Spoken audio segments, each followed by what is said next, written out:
Hi, ഇന്ന് നമുക്ക് റാഗി വെച്ചൊരു കുഴക്കട്ട ഉണ്ടാക്കിയാലോ. എല്ലാവരും കുഴക്കട്ടയെന്നാണോ പറയുന്നതെന്ന് എനിക്കറിയത്തില്ല. ഞങ്ങളുടെ ഇവിടെയൊക്കെ ഇതിനെ കുഴക്കട്ടയെന്നാണ് പറയുന്നത്. അതിന് റാഗിപ്പൊടിയും പിന്നെ കുറച്ച് റവയും ലേശം റവ മതി.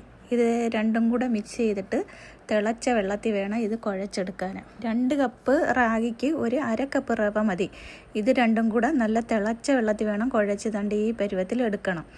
ഇതുപോലെ ആക്കി എടുത്തതിന് ശേഷം നമുക്ക് ഉരുളകളാക്കിയിട്ട് ശർക്കരയും തേങ്ങയും കൂടെ വെച്ച് വേണം ഇത് ഉരുട്ടി എടുക്കാനാണ്. പിന്നെ കുറച്ചക്കല്ല ഒരു നുള്ള് ജീരകവും 2-3 ഏലക്കായും ഇതിൽ പൊടിച്ച് ഈ തേങ്ങയ്ക്കകത്ത് ചേർക്കണം. എന്നിട്ട് ഇഡ്ഡലി പാത്രം വെച്ചിട്ട് അതിനകത്ത് ഞാനൊരു വട്ടയില വെച്ചിട്ടുണ്ട്. എന്നിട്ട് നമുക്ക് ഇത് ഓരോന്നും ഉരുളയും പരത്തി എടുത്തിട്ട് അതിനകത്ത് തേങ്ങയും ശർക്കരയും കൂടെ നമ്മൾ കൂട്ടി വെച്ചേക്കുന്നത് ചേർത്ത് ഓരോ ഉരുളകളാക്കിയിട്ട് ഇത് നമുക്ക് അത് ആവിയിൽ പുഴുങ്ങിയെടുക്കാം. നമ്മുടെ കുഞ്ഞുങ്ങൾക്കൊക്കെ ഇത് ഏറ്റവും നല്ലതായി റാഗിയുടെ കുഴക്കട്ടയൊക്കെ കൊടുക്കുന്നത്. വൈകിട്ട് സ്കൂളിൽ നിന്ന് വരുന്ന സമയത്ത് നമ്മൾ ചുമ്മാതെ പപ്സും ബേക്കറി സാധനങ്ങളൊക്കെ കൊടുക്കുന്നതിനൊക്കെ ഏറ്റവും നല്ലത് ഇത് തന്നെ. പിള്ളേർക്കൊക്കെ കൊടുക്കാനും വലിയവർക്കായാലും കഴിക്കാൻ ഏറ്റവും നല്ലതാണ്.